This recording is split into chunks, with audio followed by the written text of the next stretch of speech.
Hey guys, how's it going? So I like anime a lot, and one of my favorite anime genre is slice of life anime. I mean, I've written a song titled Slice of Life. Basically a genre that shows the everyday life of people, little seemingly mundane things, everyday things that we just usually take for granted are turned into these wonderful, sometimes really funny or tear-jerking life episodes in a slice of life anime. So today I thought I'd give you guys some recommendations of some of my, that's my fan, to some of my all-time favorite slice of life animes, and maybe reenact some of my favorite scenes.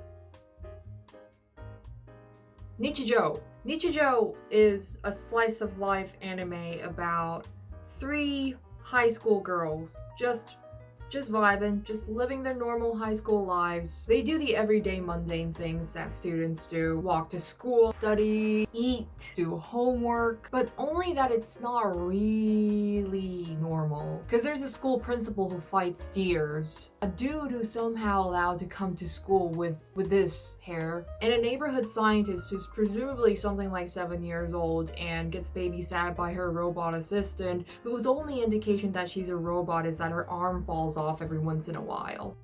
Classic anime. But it's freaking cute and funny because the randomest things just pop out of nowhere. There's this super short segment called Helvetica Standard. And it has its own little theme song that goes like, Helvetica Standard, Helvetica Standard. It just pops out of nowhere all of a sudden in the middle of the show. And it's just the 30 seconds of the weirdest things happening, like toasts shooting out of the toaster and just crashing the whole ceiling. Another one that I remember, it was like a 20-second clip of a dude in a wrestling match, and a banana peel just appears out of nowhere, and he slips on the banana peel and he goes and then boop, and that was it.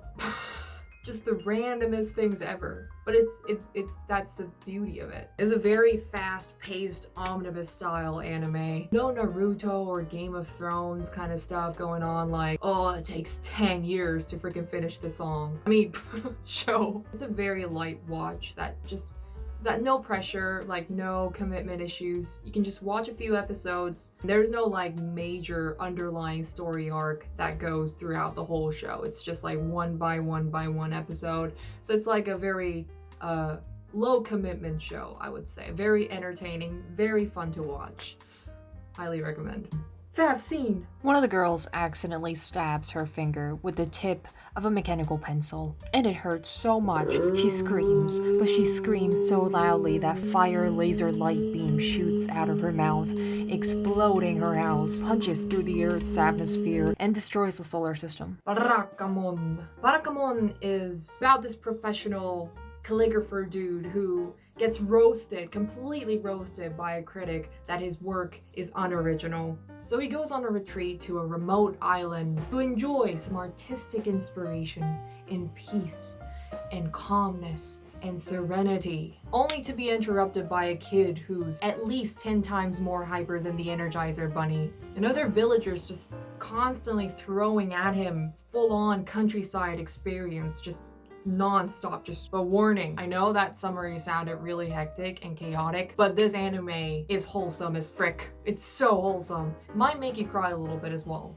I mean, I did. And just that Energizer Bunny kid, the cutest character ever, the most adorable, just pure. Just you fall in love with every single character towards the end of the show. It's a beautiful one. One of my favorites.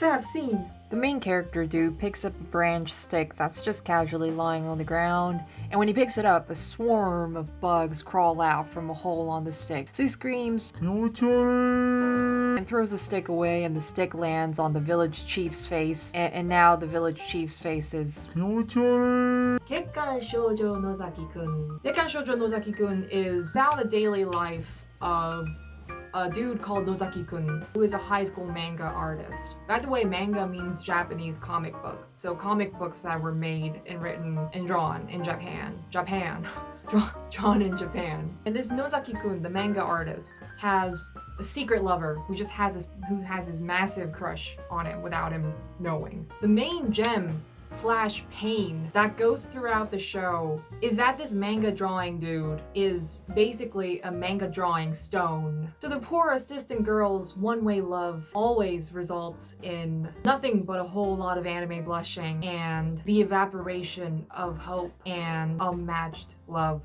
Talk about relatable, am I right? There's a strange pull to the show where it's like you get so frustrated, just so frustrated and angry, and you just start screaming internally at Nozaki-kun, the manga drawing stone, who never realizes the love that his assistant has on him. And you just want to, dude, she is there, blushing the hell out of her face whenever you say a single word. Just notice her, senpai. That's what goes through your head throughout watching the whole show. And it sounds like it makes you angry, but also there's a strange pull where you just keep watching and you just like hope for the best. You just hope for the best. You just, please, just notice her. Notice her feelings, please. There's this internal block that just is present throughout watching this show, watching the two.